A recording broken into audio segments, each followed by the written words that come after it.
Hi, this is Steve, creator of the Monk Manual. I really love the weekly pages. The reason I love the weekly pages is they just give me a sense of what I'm doing in my life.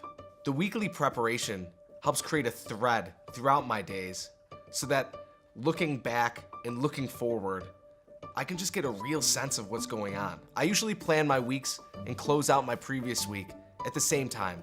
For me, that time's generally Sunday while my kids take their nap in the afternoon.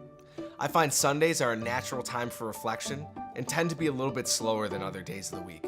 But really, there's no hard and fast rule here.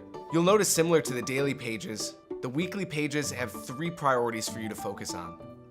What's different about the weekly pages is that each priority has a set of letters underneath, meant to represent the different days of the week. This is something that we added during our beta testing because we found that attributing priorities to specific days just made the transition of taking your weekly priorities and passing them into the daily priorities much cleaner and easier.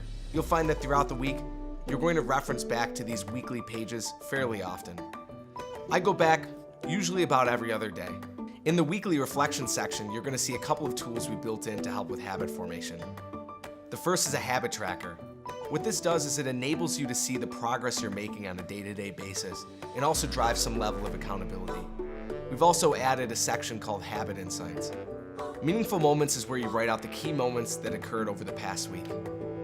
Don't put too much pressure on yourself and worry, is this the right moment, is it not? Chances are the moments that are sticking out to you and the moments you remember are the right moments.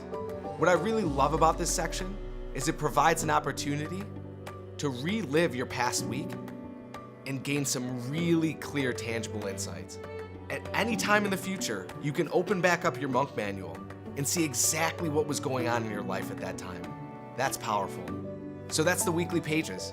Take it easy and remember to try to find a quiet place to engage these questions week after week.